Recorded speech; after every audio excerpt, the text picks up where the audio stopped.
Hello everyone, welcome back to study time with Isha. Operations research की series को continue करते हुए आज हम एक नया चैप्टर, एक नया टॉपिक स्टार्ट करने जा रहे हैं, that is introduction to decision theory.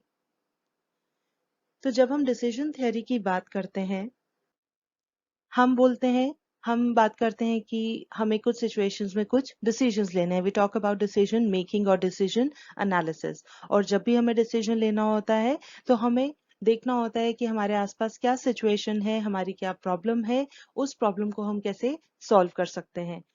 कभी कभी ऐसा होता है कि प्रॉब्लम सॉल्व करने के लिए काफी तरीके होते हैं, we have different alternatives available, तो उनमें से हमें बेस्ट चूज करना होता है। ठीक है, लेकिन सबसे पहले हम देखते हैं कि डिसीजन मेकिंग की डिफरेंट सिचुएशंस होती हैं, हमें डिफरेंट सिचुएशंस में डिसीजन लेना होता है और उन सिचुएशंस को हम कैटेगराइज कर सकते हैं ये तीन कैटेगरीज में mainly: decision making under certainty, decision making under uncertainty and decision making under risk, right?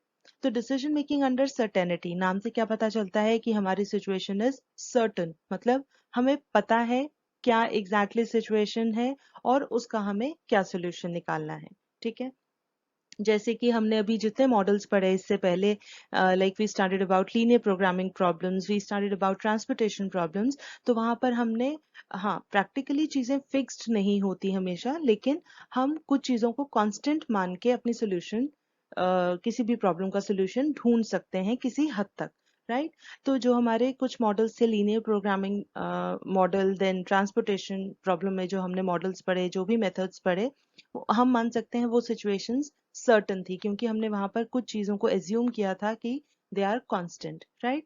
तो वो हमारा आ जाता है डिसीजन मेकिंग अंडर सर्टेनिटी। ठीक है, लाइक लीनियर प्रोग्रामिंग प्रॉब्लम यहाँ मेंशन कर देते हैं, लाइक ट्रांसपोर्टेशन प्रॉब्लम, तो ये हमारा डिसीजन मेकिंग अंडर सर्टेनिटी में आता है। ठीक है, तो हम पहले भी कई बार बोल चुके हैं कि ऑपरेशंस रिसर्च में हम जितनी टेक्निक्स पढ़ते हैं, हम क्या करते हैं बेसिकली, हम अपने डिसीजन रिलेटेड प्रॉब्लम्स को एक मैथमेटिकल मॉडल की फॉर्म में एक्सप्रेस करते हैं और फिर हम उसका मैथमेटिकली ही सॉल्यूशन फाइंड आउट करते हैं। ठीक है, तो सर्टेनिटी वाली सिचुएशंस के लिए हमारे पास ये कुछ मॉडल्स थे, लाइक असाइनमेंट प्रॉब्लम भी हमने पढ़ा, तो वो भी हमारा डिसीजन मेकिंग अंडर सर्टेनिटी में ही आ जाता है। ठीक है, फिर हमारी कुछ सिचुएशंस होती हैं अनसर्टन एंड रिस्की सिचुएशंस। ठीक है, तो अनसर्टेनिटी में हम क्या बोलते हैं, जहां पर थिंग्स आर अनसर्टन, हमें नहीं पता क्या होगा। ठीक है, लेकिन फिर भी है, क्योंकि जब हम मैथमेटिकली चीजों को सॉल्व करते हैं, हमें कहीं ना कहीं अपने आप को लिमिट करना पड़ता है, कहीं ना कहीं चीजों को हमें फिक्स करना पड़ता है। ठीक है,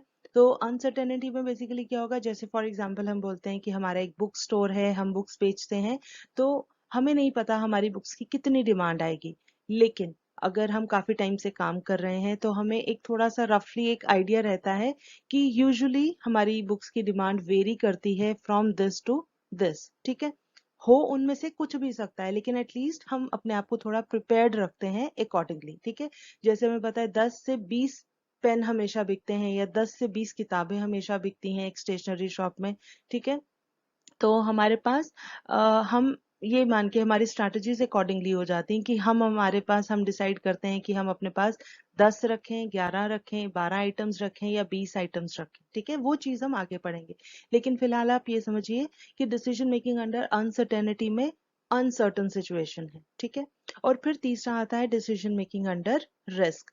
तो रिस्क के केस में हम यूजुअली बात करते हैं प्रोबेबिलिटी डिस्ट्रीब्यूशन की। ठीक है, प्रोबेबिलिटीज की हम बात करते हैं कि जो सिचुएशंस हो सकती हैं, देर आर, मतलब इतने परसेंट चांसेस हैं कि दिस विल हैपन, इतने परसेंट चांसेस हैं दिस विल हैपन। जैसे अगर हम देखते हैं कि आज का मौसम क्लाउडी सा है, तो हम ऐसे एक अपने एक्सपीरियंस के बेसिस पर कहते हैं कि देर आर 80% चांसेस बारिश होगी, 20% चांसेस हैं कि बारिश नहीं होगी। ठीक है, but this is a probability, ये चांसेस वेरी भी कर सकते हैं, तो इसीलिए हम इसको थोड़ा रिस्क मान के चलते हैं, क्योंकि हम प्रोबेबिलिटीज अपनी जजमेंट के हिसाब से असाइन करते हैं। ठीक है, so this is decision making under risk. तो फिलहाल जो अब हम डिसीजन थ्योरी में जो चीजें कवर करेंगे वो क्या होंगी, decision making under uncertainty and decision making under risk. ठीक है, हम जो डिफरेंट मेथड्स पढ़ेंगे वो हम इन दोनों चीजों के लिए पढ़ेंगे। ठीक है, तो ये वाली जो हमारी इस बार की वीडियो है, आज की वीडियो, इसमें हम बेसिक्स पढ़ेंगे कि डिसीजन थ्योरी क्या है, उसका क्या प्रोसीजर है, क्या स्टेप्स फॉलो करने होते हैं, क्या कुछ टर्मिनोलॉजी है जो हमें पता होनी चाहिए जो आगे क्वेश्चंस में यूज होगी। ठीक है, तो हम बिल्कुल एक बेसिक एक ओवरव्यू लेंगे आज की वीडियो में अबाउट डिसीजन थ्योरी। ठीक है, चलिए तो पहले हम देख लेते हैं कि हमारे डिसीजन मेकिंग प्रोसेस के क्या स्टेप्स रहते हैं, क्योंकि यहीं पर आपकी जो बेसिक टर्मिनोलॉजी है वो थोड़ी बहुत कवर हो जाएगी। ठीक है, तो जैसा कि हमने कहा कि सबसे पहले तो हमें पता होना चाहिए कि हमारी सिचुएशन क्या है, उसी के अकॉर्डिंग हम मेथड यूज करते हैं। ठीक है, तो हमारा डिसीजन मेकिंग के लिए सबसे पहले है identification of various possible outcomes. यहाँ आउटकम्स का मतलब रिजल्ट नहीं है, यहाँ आउटकम्स का मतलब है कि क्या पॉसिबल सिचुएशंस हो सकती हैं। ठीक है, जैसे हमने अभी कहा कि बुक्स की कितनी डिमांड हो सकती है, तो वो हमारे बन जाते हैं, उनको हम बोलते हैं स्टेट्स ऑफ नेचर और इवेंट्स। ठीक है, हम यहाँ नेचर वर्ड यूज कर रहे हैं, इसी से आप याद रख सकते हैं क्योंकि nature is beyond our control, तो डिसीजन मेकर के कंट्रोल के बाहर की चीज है। ठीक है, हमें नहीं पता ना कि डिमांड कैसी आ सकती है, तो ये सिचुएशंस जो हैं, डिफरेंट सिचुएशंस, वो हमारे कंट्रोल में नहीं है, तो इसलिए हम इनको बोलते हैं स्टेट्स ऑफ नेचर और इवेंट्स। तो हम इसको, ये इवेंट्स का ई लेकर चलते हैं, हम इसको डिनोट करते हैं ई आईज के साथ। आईज का मतलब है, ये भी हम आपको आगे बताएंगे क्योंकि हम एक मैट्रिक्स फॉर्म बनाते हैं, तो जैसे हम आई और जे बोलते हैं रोज एंड कॉलम्स के लिए, ये वही है। ठीक है, तो जितनी सपोज 5 सिचुएशंस पॉसिबल हैं तो E1 E2 E3 E4 E5 लिखेंगे। ठीक है, तो ये आई उसी के लिए है, तो हम ई आई से डिनोट करते हैं स्टेट्स ऑफ नेचर और इवेंट्स। राइट, फिर इन्हीं सिचुएशंस के अकॉर्डिंग हम देखते हैं हमारे पास क्या स्ट्रैटेजीज अवेलेबल हैं, हमारे पास क्या कोर्स ऑफ एक्शन अवेलेबल है। ठीक है, कोर्स ऑफ एक्शन और strategies that are available to the decision maker. अब क्या स्ट्रैटेजी यूज करनी है वो हमारे कंट्रोल में है। ठीक है, तो हम इसको डिनोट किससे करते हैं, ए जेस के साथ। कोर्स ऑफ एक्शन है ना, तो हम ए जे से डिनोट करते हैं। यहाँ जे क्यों लिखा है, जैसे मैट्रिक्स में होता है जे फॉर कॉलम्स, तो जितनी स्ट्रैटेजीज अवेलेबल होंगी हमारे पास accordingly A1 A2 A3 A4 हम मेंशन करेंगे डिफरेंट कॉलम्स में। ठीक है, हमारे पास सिचुएशंस हमें पता लग गई, हमने आइडेंटिफाई कर ली, स्ट्रैटेजीज हमने आइडेंटिफाई कर ली, हमारे पास क्या अवेलेबल है। अब तीसरा स्टेप आता है पे ऑफ फंक्शन। ठीक है, पे ऑफ फंक्शन हम यहाँ पर बनाएंगे मैट्रिक्स की फॉर्म में।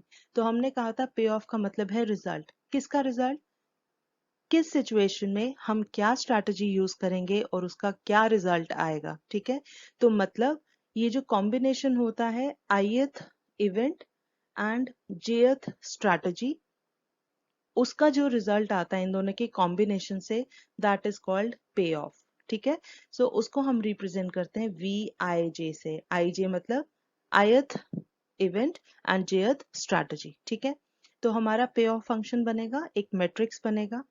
उसके बाद लास्ट में हम क्या करेंगे, हम कुछ क्राइटेरिया यूज करेंगे, choosing from among the various alternatives on the basis of some criteria. ये क्या क्राइटेरिया है ये हम नेक्स्ट वीडियो में डिस्कस करेंगे।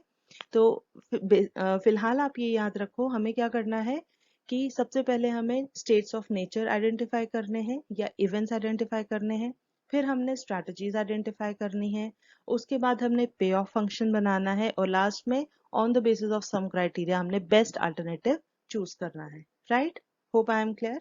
तो देखिए हमारा किस तरह से सोल्यूशन बनेगा। सबसे पहले आते हैं हमारे इवेंट्स, हम ई आई से रिप्रेजेंट करते हैं। ठीक है, तो ये हम लिखते हैं रोज में।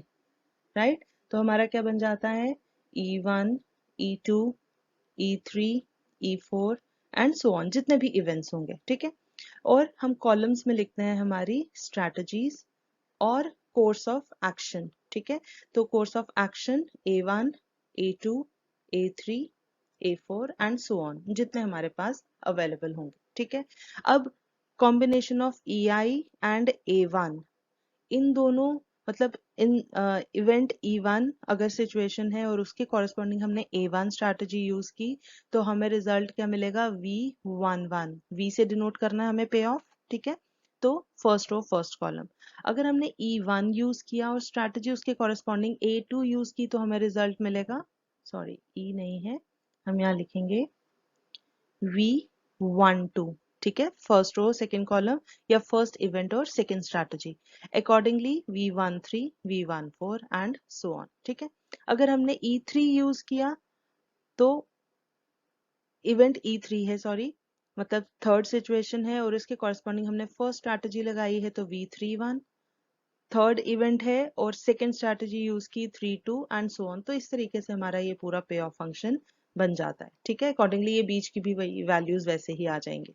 ठीक है, तो पहला स्टेप हमने इवेंट्स लिखे, दूसरा स्टेप हमने स्ट्रैटेजीज लिखी, आइडेंटिफाई की, फिर तीसरा स्टेप आ गया हमने पे ऑफ फंक्शन बनाया, ये जो पूरा मैट्रिक्स है। उसके बाद फोर्थ स्टेप आ गया on the basis of some criteria हम इनमें से बेस्ट अल्टरनेटिव चूज करेंगे। ठीक है, तो फिलहाल आज की वीडियो में हम ये जो थर्ड स्टेप तक है वो हम कवर करेंगे with the help of an example. हम एक एग्जाम्पल देखेंगे और उसमें देखेंगे हम कैसे इवेंट्स लिखते हैं, कैसे हम स्ट्रैटेजीज आइडेंटिफाई करते हैं और कैसे हमारा पे ऑफ फंक्शन बनता है। ठीक है, फिर डिसीजन कैसे लेना है, उसके लिए क्या क्राइटेरिया यूज करने हैं, वो हम नेक्स्ट वीडियो में डिस्कस करेंगे। Right, I hope this is clear. यहाँ तक आपको क्लियर होगा।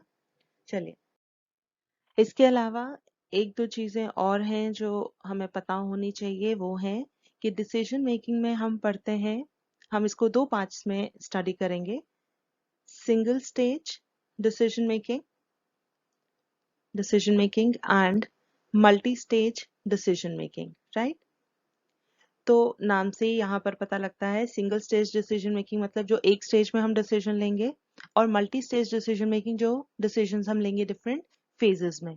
तो जो हम मेथड्स यहाँ पर पढ़ेंगे अनसर्टेनिटी और रिस्क वाले, उस केस में हम उसे बोलते हैं सिंगल स्टेज डिसीजन मेकिंग। क्यों? क्योंकि हमारे पास इवेंट्स होंगे, हमारे पास स्ट्रैटेजीज होंगी, हमने क्या करना है, और हमारे पास पे ऑफ फंक्शन होगा। ये तीन चीजें होंगी। ठीक है, तो हमने बेसिकली डिसीजन में हमने कोई ज्यादा मेहनत नहीं करनी है, हमने कोई एक क्राइटेरिया अप्लाई करना है और उसके बेसिस पर डिसीजन ले लेना है। ठीक है, तो ये इसे हम बोलते हैं single stage decision making. We have everything that is required for taking a decision. हमने सिंपली एक क्राइटेरिया यूज किया, डिसीजन ले लिया, ये हो गया सिंगल स्टेज।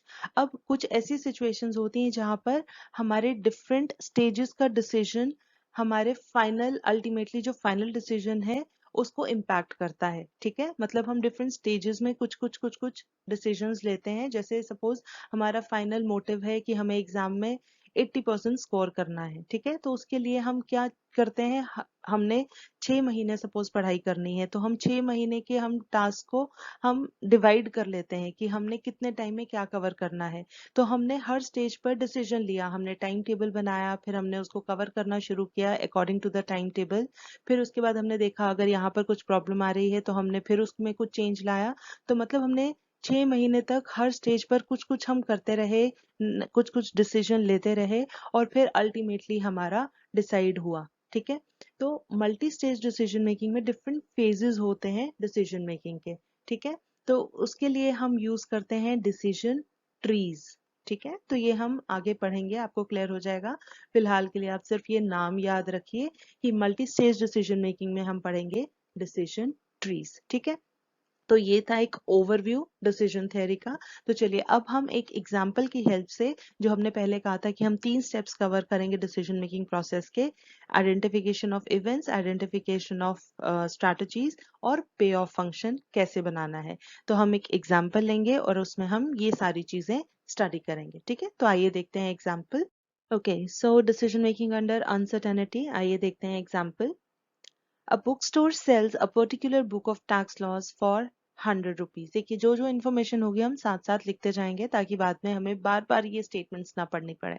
ठीक है, सो बुक स्टोर सेल करता है पर्टिकुलर बुक फॉर 100 रुपीज, मतलब selling price of the book is 100 rupees. ठीक है, it purchases the book for 80 rupees per copy, मतलब कॉस्ट प्राइस कितनी है, 80 रुपीज।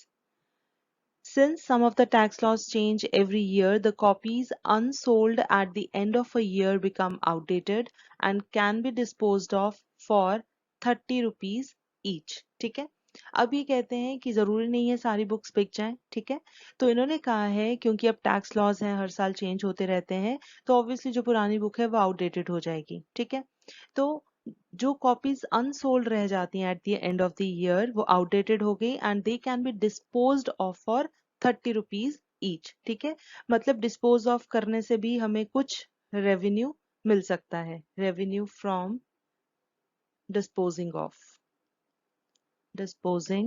ऑफ कितना है वो 30 रुपीज पर कॉपी। ठीक है, हम ये टोटल नहीं लिख रहे हैं, हम पर कॉपी लिख रहे हैं सारी वैल्यूज।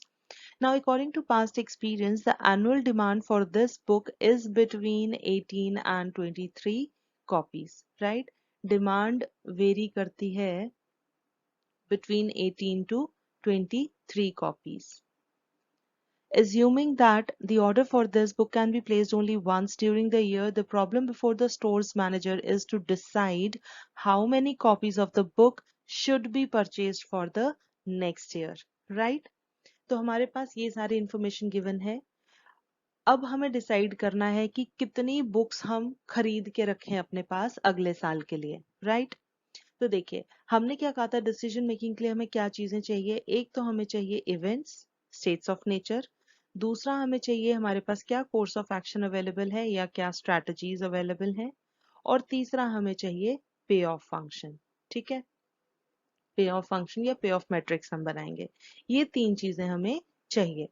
तो देखिए, अब इवेंट्स क्या है, इवेंट्स मतलब क्या क्या पॉसिबिलिटीज हैं, वो है हमारी डिमांड। ठीक है, डिमांड है 18 से 23 कॉपीज के बीच में। मतलब हमारे पास जो इवेंट्स हैं वो क्या क्या होंगे, वी हैव E1 E2, चलिए साथ साथ लिखते जाते हैं। E1 हो गया 18 कॉपीज डिमांडेड, राइट? E2 अब 18 से 23 कॉपीज के बीच में है ना, अनसर्टन है अब कितनी डिमांड आएगी, लेकिन एक्सपीरियंस से हमें पता है कि वो यूजुअली वेरी करती है बिटवीन 18 एंड 23 कॉपीज। तो 18 कॉपीज की डिमांड आ सकती है, 19 की आ सकती है, 20 की आ सकती है, 21 की आ सकती है, 22 कॉपीज की डिमांड आ सकती है और 23 कॉपीज की डिमांड आ सकती है। तो हमारे कितने हैं, E1 E2 E3 E4 E5 E6। ठीक है, 6 इवेंट्स पॉसिबल हैं। दूसरा अब आ गया हमारे पास स्ट्रैटेजीज, क्या कोर्स ऑफ एक्शन हमारे पास होगा। ठीक है, अब कोर्स ऑफ एक्शन क्या होगा, डिपेंडिंग अपॉन द इवेंट्स। ठीक है, तो हम क्या स्ट्रैटेजी चूज करते हैं, हम कोर्स ऑफ एक्शन या स्ट्रैटेजीज को रिप्रेजेंट करते हैं ए से। ठीक है, तो 18 कॉपीज की डिमांड आ सकती है, तो हम डिसीजन ले सकते हैं बाय 18 कॉपीज। ठीक है, हम 18 कॉपीज खरीद के रख लेते हैं। ठीक है, या हमारे पास क्या स्ट्रैटेजी अवेलेबल है, हम 19 कॉपीज खरीद के रख सकते हैं। या फिर मतलब जितनी जो जो इवेंट पॉसिबल है उसके अकॉर्डिंगली हम स्ट्रैटेजी अपनी ले सकते हैं। 20 कॉपीज खरीद के रख सकते हैं, या फिर 21 कॉपीज खरीद के रख सकते हैं, या फिर 22 कॉपीज खरीद के रख सकते हैं, या फिर 23 कॉपीज खरीद के रख सकते हैं। 24 नहीं खरीदेंगे, 25 नहीं खरीदेंगे क्योंकि वैसी डिमांड कभी आती नहीं है। या फिर हम 15 16 16 17 कॉपीज हम नहीं खरीदेंगे क्योंकि यूजुअली डिमांड 18 से ज्यादा ही आती है, 18 या उससे ज्यादा। तो उससे कम रखेंगे तो ऑब्वियसली हमारा अपॉर्चुनिटी लॉस हो जाएगा। ठीक है, तो हमारे पास 6 इवेंट्स पॉसिबल हैं और उसके कॉरेस्पॉन्डिंग हमने 6 स्ट्रैटेजीज आइडेंटिफाई कर ली। ठीक है, तो हमारे ये 2 स्टेप्स कवर हो गए, इवेंट्स एंड स्ट्रैटेजीज आइडेंटिफाई हो गए, राइट? अब तीसरा आता है पे ऑफ फंक्शन। तो पे ऑफ फंक्शन कैसे बनाएंगे, उसके लिए हमें थोड़ा सा दिमाग लगाना पड़ेगा, तो बहुत केयरफुली इस पे ध्यान दें कि हमें कैसे पे ऑफ फंक्शन बनाना है। ठीक है, तो आइए देखते हैं। देखिए, हमने यहाँ पर लिखा है डेवलपिंग पे of and opportunity loss table. तो अभी तक हम पे ऑफ फंक्शन की ही बात कर रहे थे, तो हम लेकिन यहाँ पर पे ऑफ और अपॉर्चुनिटी लॉस टेबल दोनों बनाएंगे, क्योंकि बाद में जब हम कुछ क्राइटेरिया पढ़ेंगे डिसीजन मेकिंग के लिए तो वहां पर हमें अपॉर्चुनिटी लॉस टेबल की भी जरूरत होगी। तो वो हम अभी बाद में देखते हैं, पहले हम देखते हैं पे ऑफ फंक्शन कैसे बनाएंगे। ठीक है, तो हम एक बार फटाफट से सारी इंफॉर्मेशन एक बार फिर से लिख लेते हैं ताकि हमें बाद में कंफ्यूजन ना हो। देखिए, सेलिंग प्राइस कितना था हमारा पर कॉपी, सेलिंग प्राइस है 100 रुपीज। ठीक है, 100 रुपीज पर कॉपी। उसके बाद है हमारा कॉस्ट प्राइस, कॉस्ट प्राइस कितना था हमारा 80 रुपीज पर कॉपी, राइट? उसके अलावा क्या इंफॉर्मेशन थी, 80 रुपीज पर कॉपी। उसके अलावा हमारे पास इंफॉर्मेशन है कि रेवेन्यू फ्रॉम अनसोल्ड कॉपीज, ठीक है, हम जब उसको डिस्पोज ऑफ करेंगे तो हमारे पास कितना आएगा, पर कॉपी हमें मिलेगा 30 रुपीज, ठीक है, ₹30 पर कॉपी। चलिए, अब हमें क्या कहा गया है, क्वेश्चन में पूछा गया है कि हम कितनी किताबें खरीद के रखें, राइट। डिमांड हमें गिवन है, तो सपोज हम क्या करते हैं, डी से हम डिनोट करते हैं डिमांड को, राइट। तो डिमांड इन यूनिट्स, ठीक है, यूनिट्स यहाँ पर आ गया पर कॉपी, एक कॉपी दो कॉपी। डिमांड इन यूनिट्स को हम डिनोट करते हैं कैपिटल डी से, ठीक है। और दूसरा जो हमने डिसाइड करना है, quantity to be purchased, quantity to be purchased, ये हमारा क्या होगा, हमने डिसीजन लेना है ना, तो हमने स्ट्रैटेजी यूज करनी है, ठीक है। तो ये हमारा होगा course of action. Quantity to be purchased को हम डिनोट करते हैं क्यू के साथ, ठीक है। ये दो चीजें हो गई। अब देखिए, हमें जब प्रॉफिट पे ऑफ कैलकुलेट करना है ना, तो प्रॉफिट डिपेंड कर सकता है किस पर, कि हमारी कितनी कॉपीज बिकेंगी और कितनी बच जाएंगी। तो हम प्रॉफिट को इन जनरल हम कैसे लिखते हैं, profit is equal to total revenue, जितना हमें सेल करके मिलेगा, सेलिंग प्राइस, टोटल रेवेन्यू। हम यहाँ क्यों लिख रहे हैं, क्योंकि अनसोल्ड कॉपीज भी हैं, तो उसको भी हमने इंक्लूड करना है एक सिचुएशन में, तो इसलिए हम लिख लें total revenue minus total cost हमें जितनी पड़ेगी, ठीक है, टोटल कॉस्ट। अब देखिए, हमारे पास तीन तरह की सिचुएशंस हो सकती हैं। वो क्या हो सकती हैं, जितनी डिमांड है हम उतनी ही क्वांटिटी खरीद के रखें हमारे पास, ठीक है। या फिर जितनी डिमांड है, सॉरी, डिमांड इज ग्रेटर, हमने क्वांटिटी कम खरीद के रखी है लेकिन डिमांड ज्यादा है। और तीसरी situation, demand is less than quantity purchased, ठीक है। तो इन तीनों सिचुएशंस में हम देखेंगे कि हमें क्या प्रॉफिट मिलता है, राइट। अब देखिए, सबसे पहले है demand is equal to quantity. तो जब हमारे पास जितनी डिमांड है हमने उतनी ही क्वांटिटी परचेज की है, तो उस केस में क्या हो जाएगा, profit is equal to 100 minus 20, है ना, 100 क्यू, चलिए हम इसको ऐसे लिख लेते हैं। जब डिमांड और क्वांटिटी बराबर है तो इसका मतलब हमारा टोटल रेवेन्यू कितना होगा, हमने 100 कॉपीज अगर हमने परचेज करके रखी हैं, देखिए हमने 100 क्यू क्यों लिखा, देखिए अगर हमने एक कॉपी बेची है तो 100 रुपीज हमें मिलेंगे रेवेन्यू, ठीक है। और अगर हमने 2 कॉपीज तो 2 × 100, 3 कॉपीज हैं बेची हैं तो 3 × 100, इतना रेवेन्यू होगा। लेकिन यहाँ पर हम जनरलाइज कर रहे हैं कि हमने कितनी परचेज करके रखी थी, क्यू, ठीक है। तो उतनी ही हमारी बिक गई क्योंकि उतनी ही डिमांड आई, तो क्यू कॉपीज हैं तो मतलब Q × 100, ठीक है। तो इसलिए हमने यहाँ लिखा है 100 क्यू। तो टोटल रेवेन्यू 100 क्यू और टोटल कॉस्ट कितनी होगी हमारे पास, एक कॉपी की है 80 रुपीज, तो क्यू कॉपीज की 80 क्यू, और ये इसके बराबर आएगा 20 क्यू, ठीक है। अभी हम जनरलाइज कर रहे हैं, तो हमारा अगर डिमांड और क्वांटिटी बराबर है तो प्रॉफिट कितना आएगा, 20 क्यू, राइट। चलिए दूसरी सिचुएशन देखते हैं। अगर demand is greater then quantity purchased, ठीक है, हमने 20 कॉपीज खरीद के रखी थी, डिमांड आ गई 21 की, ठीक है। अब उससे क्या होगा, 21 की डिमांड तो आ गई लेकिन हमारे पास जितनी है हम तो उतनी ही बेच सकते हैं ना, तो मतलब क्यू क्वांटिटी जितनी परचेज कर रखी है वो सारी बिक जाएगी, ठीक है, क्योंकि डिमांड ज्यादा है। तो एटलीस्ट जितनी है वो बिक जाएगी, जितनी कम है डिमांड, मतलब जो डिफरेंस है वो हमारे पास अवेलेबल ही नहीं है, तो हम बेचेंगे कैसे, राइट। तो उस केस में भी सेम हो जाएगा, 100 Q minus 80 Q, this is equal to 20 Q, right. तो मतलब अगर डिमांड ज्यादा है लेकिन क्वांटिटी जितनी परचेज करके रखी है हमने उतना ही, उसी जितनी क्वांटिटी है उसी में से हमें प्रॉफिट मिलना है, तो इसलिए दैट विल बी 100 × क्यू, जितनी परचेज करके रखी है उसी की सेलिंग प्राइस और उसी की कॉस्ट प्राइस। तो टोटल इस केस में भी आ गया हमारे पास 20 क्यू, राइट। चलिए, अब है हमारे पास तीसरी सिचुएशन, ये आप बड़े ध्यान से देखिए। अब है डिमांड कम है लेकिन हमने क्वांटिटी ज्यादा खरीद के रखी है, ठीक है। तो इसका मतलब हमने 20 कॉपीज सपोज खरीद के रखी थी, लेकिन डिमांड आई सिर्फ 19 कॉपीज की, तो एक हमारी रह गई जो नहीं बिकी, अनसोल्ड कॉपी। ठीक है, तो उस केस में क्या होगा, हमारे पास देखिए क्वांटिटी ज्यादा है ना, तो उस केस में हम क्या करेंगे, हमारे पास अब 100 क्यों नहीं हम लिखेंगे, 100 इंटू डी लिखेंगे, क्योंकि जितने की डिमांड है उतनी ही बिकेंगी, राइट। तो अगर जितनी डिमांड थी 20 की डिमांड आई, तो हमने 20 इंटू 100, उतना रेवेन्यू हमारे पास आया। ठीक है, माइनस कॉस्ट प्राइस कितने की थी, कॉस्ट प्राइस कितनी आएगी यहाँ पर, माइनस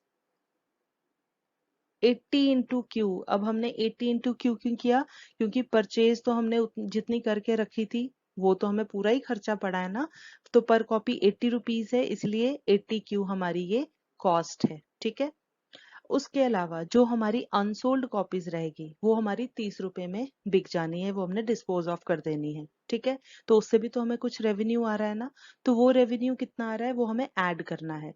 तो टोटल रेवेन्यू यहाँ पर, एक तो जितनी डिमांड थी वो 100 रुपीज के हिसाब से बिक गई, ये एक रेवेन्यू का पार्ट है, और दूसरा हम प्लस करेंगे, क्या है रेवेन्यू का पार्ट, 30 रुपए में बिक रही हैं। अब 30 इंटू हम क्या करें, डी या क्यू तो नहीं कर सकते ना, क्योंकि जो डिमांड है, जो क्वांटिटी परचेज्ड है वो सारी नहीं 30 रुपए में बिक रही है, सिर्फ अनसोल्ड कॉपीज बिक रही हैं।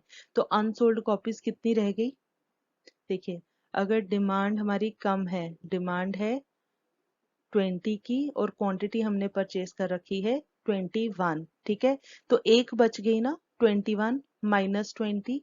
ठीक है, तो मतलब Q माइनस D हमने किया।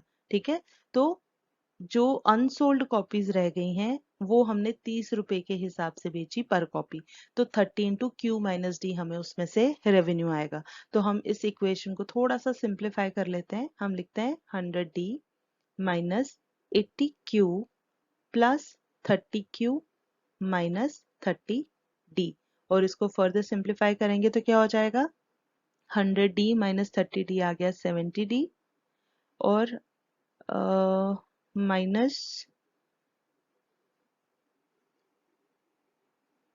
Plus 30 into Q minus D minus 80Q plus 30Q, sorry I was looking at 30D, that's why I was getting confused. ये है माइनस 80Q प्लस 30Q, ये आ जाएगा minus 50Q, right, am I clear.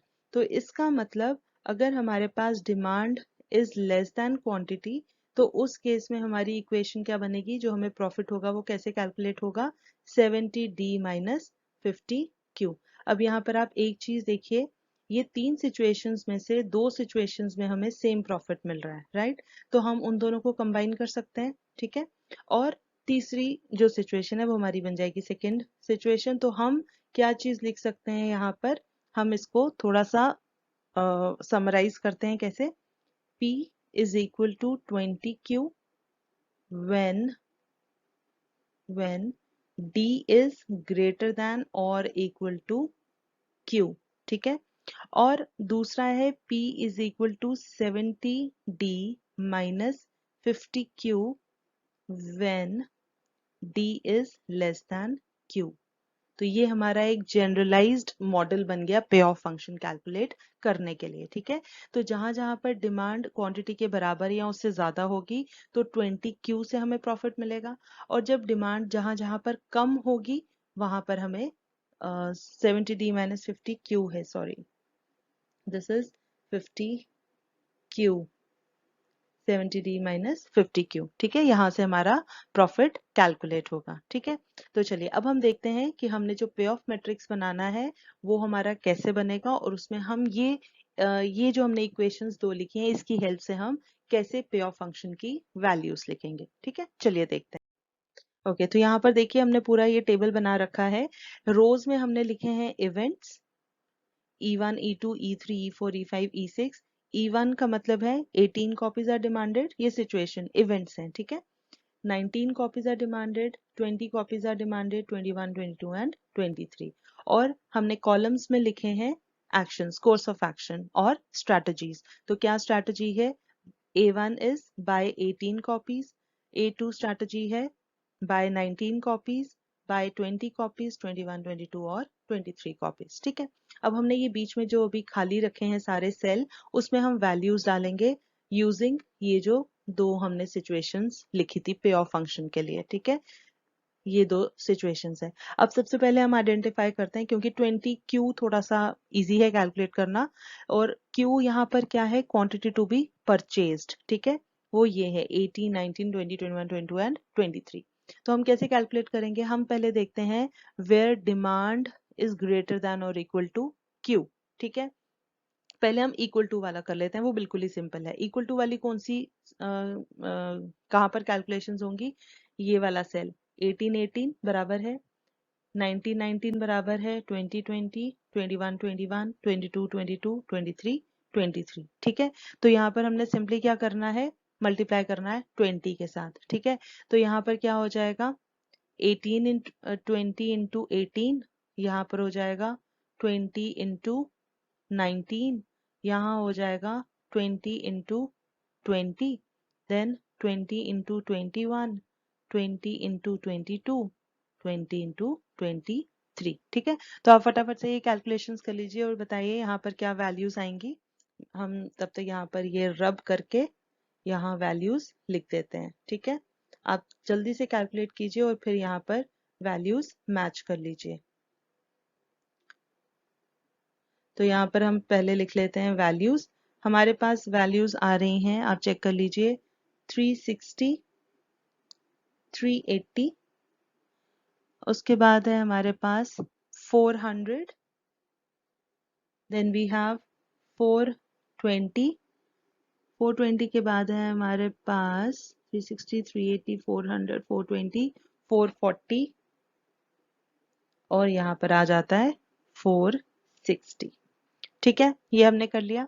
अब हम देखते हैं where demand is greater than Q. ठीक है, अब डिमांड ज्यादा है, इवेंट्स में हमारे पास डिमांड है और एक्शंस में हमारे पास क्वांटिटीज टू बी परचेज्ड हैं। ठीक है, where demand is greater than Q, तो demand is greater than Q कहाँ पर है, जहां पर डिमांड ज्यादा है 18, पहले में तो कहीं पर भी नहीं आएगा। ठीक है, क्योंकि 18 is not greater than 19, 20, 21 etcetera. फिर 19 इज ग्रेटर देन 18, वो ये वाला है। 20 इज ग्रेटर देन 21, 22, 23। फिर 21 is greater then 22 and 20, sorry ये तो उल्टा हो गया, sorry sorry sorry. 19 is greater then 18, उसके बाद थर्ड में आ जाएगा 20 is greater than 18 and 19, फिर 21 is greater than 18, 19 and 20, 22 is greater than 18, 19, 20 and 21 and 23 is greater than all this। ठीक है, तो इन सारी जगह पर हमारा क्या फॉर्मूला लगना है, 20Q, और Q क्या है हमारे पास, यहाँ पर है 20 इंटू 18, यहाँ पर है 20 इंटू 19, यहाँ पर है 20 इंटू 20, यहाँ पर है 20 इंटू 21, 20 इंटू 22। ठीक है, तो यहाँ पर अब कैलकुलेट आप कर लीजिए क्या बनेगा।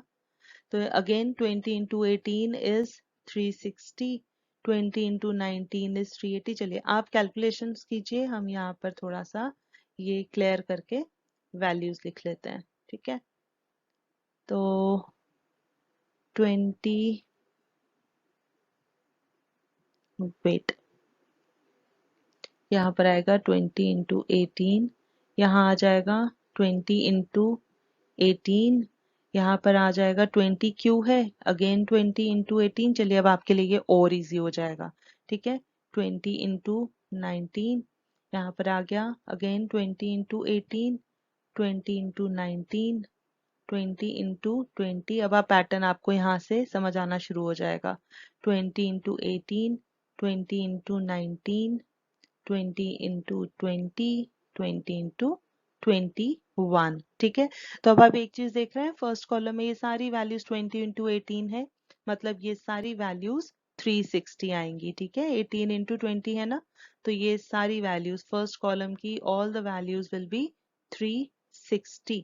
ठीक है, तो हम ये सारी वैल्यूज एक साथ लिख लेते हैं, 360, 360, 360, 360, 360। ठीक है। सेकंड कॉलम में देखिए सारी वैल्यूज क्या है, 20 इंटू 19।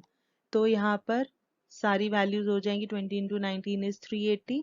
तो सेकंड कॉलम की सभी वैल्यूज मतलब ये नीचे वाली जो 380 जो हमने पहला लिखा है उसके नीचे की जो वैल्यूज हैं, ठीक है, ये सारी वैल्यूज 380, 380, 380 एंड 380। ठीक है। उसके बाद देखिए नेक्स्ट में ये 20 इंटू 20 इज 400।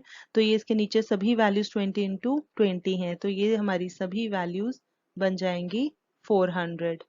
ठीक है। तो चलिए ये देखिए कितना इजी हो गया, 400, 400, 400। उसके बाद नेक्स्ट कॉलम में देखिए 20 इंटू 21 और नीचे भी 20 इंटू 21, दिस इज 420। तो इसको हम रब करके लिख लेते हैं सारा 420। ठीक है, 420। और नेक्स्ट में है 20 इंटू 22 एंड दिस इज 440। तो जो पहले ऊपर वैल्यू थी 440। ठीक है। तो अब आपने एक चीज यहाँ पर देखी, हमारे पास ये जो डायगोनल की वैल्यू है, डायगोनल की सभी वैल्यूज पे हमारा था d is equal to Q, और डायगोनल से नीचे था d is greater than equal to Q. इसीलिए वो सभी वैल्यूज हर एक कॉलम की सभी वैल्यूज उस डायगोनल के नीचे की वैल्यूज सेम आई हैं। ठीक है। अब डिफरेंट वैल्यूज हमारी कहाँ पर आएंगी, ये वाली साइड पे, डायगोनल के ऊपर वाली साइड पे। तो वहां पर हमारा कैसे कैलकुलेट होगा, using 70d minus 50q। Demand और क्यू दोनों को ध्यान में रखना है। ठीक है। तो चलिए अब हमारा यहाँ पर क्या बनेगा, मैं आपको एक दो सेल का बताती हूँ, बाकी फिर आप कैलकुलेशन करिए और फिर यहाँ से मैच कर लीजिएगा। ठीक है। तो हम क्या करेंगे, देखिए फर्स्ट रो में देखो सेकेंड कॉलम, यहाँ पर हम लिखेंगे P is equal to 70d, demand कितनी है इंटू 18 माइनस 50 इंटू क्यू कितना है यहाँ पर 19। ठीक है। फिर इसके बाद नेक्स्ट सेल में अगर हम जाएंगे तो वहां पर क्या हो जाएगा, 70 इंटू डिमांड कितनी है 18 माइनस 50 इंटू क्वांटिटी कितनी है 20। ठीक है। नेक्स्ट में हो जाएगा 70 इंटू ये सेम है 18 माइनस 50 इंटू क्यू कितना है 21। फिर आ जाएगा 70 इंटू 18 माइनस 50 इंटू 22, और 70 इंटू 18 माइनस 50 इंटू क्यू है 23। ठीक है। तो फटाफट से आप देख लीजिए इनको सॉल्व करके क्या वैल्यूज आती हैं। तो पहले वाले में देखिए हमारा क्या आता है, 70 इंटू 18, यहाँ पर साथ साथ कैलकुलेट कर लेते हैं। 70 इंटू 18 आता है हमारा, यहाँ पर लिखते हैं 70 into 18 minus 50 into 19, this is equal to 70 into 18 आता है हमारा 1260, और 50 इंटू 19 आता है हमारा 950। ठीक है। और इसको सॉल्व करेंगे तो कितना आ जाएगा, 1 2 ये आ जाता है हमारा 310। ठीक है। तो हमारी यहाँ पर वैल्यू आ जाएगी 310। दूसरे स्टेप में अगर हम देखें 70 इंटू 18 सेम है, चेंज कहाँ पर है, 50 इंटू 19 की जगह वी हैव यहाँ पर 50 इंटू 20, राइट, 50 इंटू 20। तो दिस इज 100। ठीक है। तो कितना हो जाएगा, 1260 minus 100 is, sorry this is 1000, 1260 minus 1000 is 260। ठीक है। तो हमारे पास नेक्स्ट की वैल्यू कितनी आ जाएगी, 260। ठीक है। तो इसी तरीके से आपको ये सॉल्व करना है। ठीक है। और फिर मैं आपको बाकी सेल का भी आइडिया देती हूँ। देखिए यहाँ पर कितना हो जाएगा, 70 इंटू, अब डिमांड कितनी है 19। ठीक है। देखिए रोज में डिमांड है, कॉलम्स में क्वांटिटी है।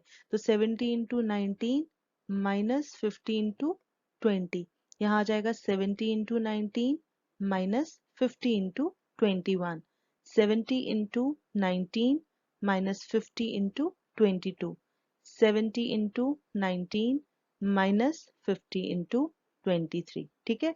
तो इसी तरीके से आपको सभी सेल्स की वैल्यूज कैलकुलेट करनी है। ठीक है। तो अब मैं फटाफट से यहाँ वैल्यूज लिख देती हूँ, तब तक आप ये कैलकुलेशंस कीजिए और फिर यहाँ पर वैल्यूज मैच कर लीजिए। ठीक है, I'll give you all the values, फटाफट से कैलकुलेट कीजिए। वैसे ही जैसे हमने यहाँ मल्टीप्लिकेशन लिखी है ना, वैसे ही आप जो बाकी अभी सेल्स रिमेनिंग है वहां पर भी ऐसे ही करके रफ में लिख लीजिए। जैसे नेक्स्ट स्टेप में आ जाएगा 70 इंटू 20 होना है हर एक रो वैल्यूज के लिए, और 50 इंटू बाकी वो चेंज होता रहेगा। ठीक है, तो ये थोड़ी सी जो वैल्यूज हैं ये आप फटाफट से कैलकुलेट कर लीजिए, और तब तक I will mention all the values. तो हमारे पास यहाँ पर जो फर्स्ट रो है वहां की वैल्यूज हमारी बनेंगी, पहली है 360, उसके बाद आ जाएगी 310, then we have 260, then we have 210, then we have 160 and then we have 110। ठीक है, फिर उसके बाद सेकेंड रो में 360, 380, उसके बाद है 330, देन वी हैव 280, उसके बाद next value is 230 and then we have 180।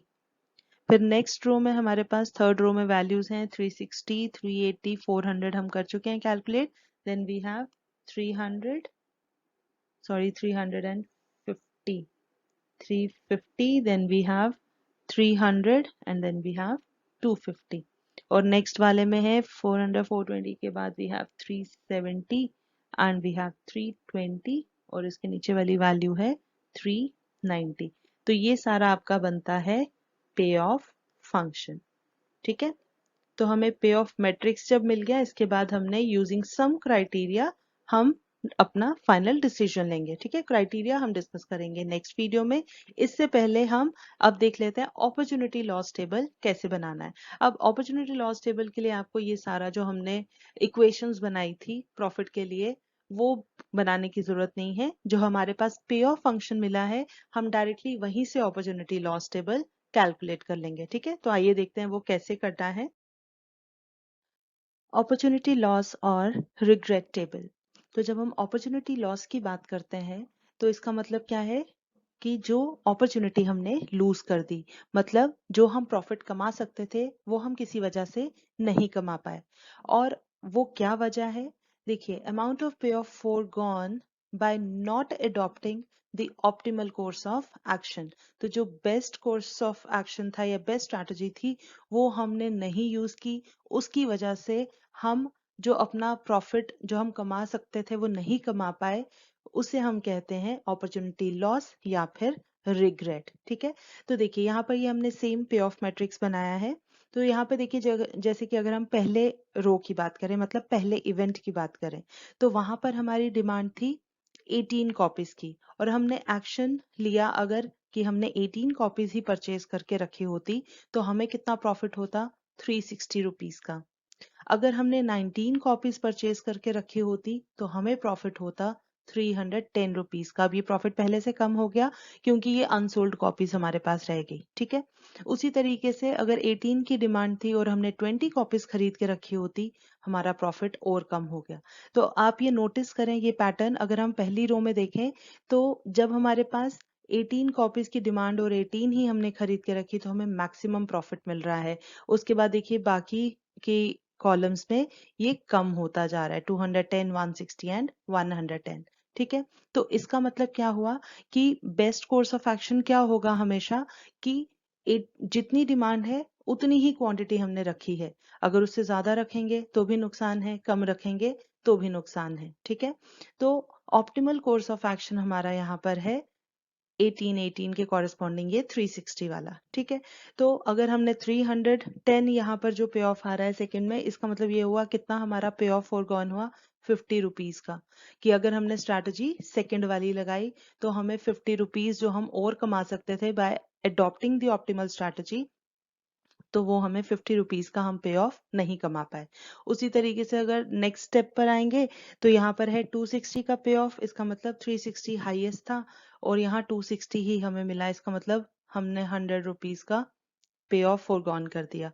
उसी तरीके से बाकियों में भी कैलकुलेट होगा। ठीक है, तो ये बेसिकली हम कैसे कैलकुलेट कर सकते हैं कि चलिए एक एग्जांपल और देखते हैं, उसके बाद हम देखते हैं कि हमें क्या फॉर्मूला अप्लाई करना है। चलिए अब हम देखते हैं, फॉर एग्जांपल ये थर्ड रो कंसिडर करते हैं। तो यहाँ पर भी अब बेस्ट हमारा ऑप्शन क्या रहेगा, बेस्ट अल्टरनेटिव, कि अगर 20 की डिमांड है और हमने 20 ही लेकर रखे होते, ठीक है, परचेज करके रखे होते, तो हमें देखिए यहाँ पर मैक्सिमम प्रॉफिट 400 रुपीज है इस पूरी रो में। तो हमें हाईएस्ट प्रॉफिट कहाँ पर मिलना था, जहां पर demand is equal to quantity purchased, ठीक है। यहाँ देखिए फर्स्ट कॉलम में अगर 20 की डिमांड होती है और हमने 18 ही कॉपीज खरीद के रखी होती तो हमें कितना मिलता, 360, ठीक है, मतलब कितने, 40 रुपए कम, ठीक है, 40 rupees less than the optimal course of action से जो हमें प्रॉफिट मिलता, ठीक है। उसके बाद अगर हमने 19 परचेज करके रखी होती तो 380, तो मतलब यहाँ पर 20 रुपए का अपॉर्चुनिटी लॉस, ठीक है। अगर हम आगे देखें 21 के कॉरस्पॉन्डिंग यहाँ है 350, तो यहाँ हमारा कितना नुकसान है, 50 रुपीज का, ठीक है। तो इन जनरल अगर आप देखें तो हमें ये अपॉर्चुनिटी लॉस वैल्यूज कैसे मिल सकती हैं या रिग्रेट वैल्यूज कैसे मिल सकती हैं, हम हर एक रो को कंसिडर करें, उस रो में हाईएस्ट वैल्यू देखें कहां पर है और बाकी की सभी वैल्यूज उसमें से माइनस कर दें, ठीक है। तो इंक्लूडिंग दिस वैल्यू, देखिए अगर हमने अपॉर्चुनिटी लॉस देखना है इस पहले वाले में, फर्स्ट रो फर्स्ट कॉलम, तो यहाँ हमारा कोई अपॉर्चुनिटी लॉस नहीं है, तो 360 माइनस 360 इज 0, ठीक है। दूसरे में 360 माइनस 310 इज 50, फिर आगे 360 minus 260 is 100, then 360 minus 210 is 150, ठीक है। तो इसी तरीके से हम पहली रो की सारी अपॉर्चुनिटी लॉस वैल्यूज कैलकुलेट कर सकते हैं। जब हम आएंगे सेकेंड रो में, यहाँ पर हम देखेंगे हाईएस्ट कहाँ पर है, हाईएस्ट इज 380, तो हमने 380 में से ये सभी वैल्यूज इस रो की माइनस कर देनी है। तीसरे में 400 हाईएस्ट है, तो हमने सभी वैल्यूज को उसमें से माइनस कर देना है इंक्लूडिंग इटसेल्फ, ठीक है। फिर उसके बाद नेक्स्ट में अगर हम आएंगे 420 इज द हाईएस्ट, तो 420 में से हम बाकी की सभी वैल्यूज माइनस करेंगे। फिर नेक्स्ट में 440 इज द हाईएस्ट, तो बाकी की सभी वैल्यूज इसमें से माइनस करेंगे। और लास्ट में 460, तो हम सारी वैल्यूज उसमें से माइनस कर देंगे, ठीक है। तो अब यहाँ पर आप एक चीज नोटिस करेंगे कि डायगोनल पे देखिए हाईएस्ट वैल्यूज हैं और ये सारी किसके कॉरेस्पॉन्डिंग है, हमारी जितनी क्वांटिटी उतनी ही डिमांड, ठीक है। तो यहाँ पर सब जगह पे हमारा अपॉर्चुनिटी लॉस विल बी 0, क्योंकि सेकेंड रो में 380 इज द हाईएस्ट, तो 380 माइनस 380 इज 0। नेक्स्ट में 400 इज द हाईएस्ट, तो 400 माइनस 400 इज 0। नेक्स्ट में 420 माइनस 420 इज 0। फिर 440 माइनस 440 इज 0, और लास्ट में 460 हाईएस्ट है, माइनस करेंगे तो 0। तो आपको डायगोनल पे वैल्यूज क्या मिलेंगी, 0, ठीक है। तो इसी तरीके से आपको सभी वैल्यूज को कैलकुलेट करना है। तो बेसिकली हमें करना क्या है, the payoff matrix can be transformed into opportunity loss matrix by subtracting from the highest profit value in each row all the other values and in that row including itself, ठीक है। तो हर एक रो को हम कंसिडर करेंगे और highest values में से बाकी सबको माइनस कर देंगे including the highest value itself, right? So this is how we can get opportunity loss or regret table from the payoff matrix, right? तो with this are these three steps are over. तो हमने करना क्या है decision making में, पहला है identification of events, then we have identification of strategies और course of action, third is payoff matrix बनाना है, ठीक है। उसके साथ ही हम अपॉर्चुनिटी लॉस टेबल भी यूजुअली बना लेते हैं, क्योंकि आगे जब हम कुछ क्राइटेरिया पढ़ेंगे जिसके बेसिस पर हमने डिसीजन लेना है, तो किसी एक दो में अपॉर्चुनिटी लॉस टेबल या रिग्रेट टेबल भी यूज होता है, तो इसीलिए आपको ये भी बनाना आना चाहिए, ठीक है। अब कई बार क्वेश्चंस में क्या होता है, आपको directly pay of matrix given होता है, तो सिंपली आपको कोई क्राइटेरिया यूज करके डिसीजन लेना है। लेकिन अगर एक स्टेटमेंट की फॉर्म में क्वेश्चन है जहां पर आपको खुद से सब आइडेंटिफाई करना है, तो फिर आपको थोड़ा सा दिमाग लगाना पड़ेगा कि पे ऑफ मैट्रिक्स कैसे बनेगा। और जब पे ऑफ मैट्रिक्स बन गया तो opportunity loss table banana is very simple, ठीक है। आई होप यहाँ तक सब क्लियर है। तो इसके बाद का जो नेक्स्ट स्टेप है, जिसमें हम डिफरेंट क्राइटेरिया पढ़ेंगे for decision making, for choosing the best alternative, वो हम कवर करेंगे नेक्स्ट वीडियो में। So I expect and I request कि नेक्स्ट वीडियो पढ़ने से पहले या डिफरेंट क्राइटेरिया पढ़ने से पहले आप ये वाली वीडियो बहुत अच्छे से पढ़ें, ताकि आपके सभी कॉन्सेप्ट क्लियर हो जाएं। तो नेक्स्ट वीडियो में हम सेम क्वेश्चन यूज करेंगे, सेम एग्जाम्पल यूज करेंगे, लेकिन हम डायरेक्टली स्किप करें, हम ये ये वाले स्टेप्स आप स्किप करके डायरेक्टली हम आएंगे हमारे डिसीजन रूल्स पे। ठीक है, so with this I will take you leave. मगर जाने से पहले अगर आपको ये वीडियो पसंद आई हो तो इसे लाइक ज़रूर करें, अपने जानने वालों के साथ ज़्यादा से ज़्यादा शेयर करें, और हाँ, अगर आपने अभी तक इस चैनल को सब्सक्राइब नहीं किया है तो प्लीज़ इसे सब्सक्राइब ज़रूर करें। हम जल्दी हाजिर होंगे एक नए कॉन्सेप्ट के साथ। तब तक के लिए टेक केयर, बाय बाय।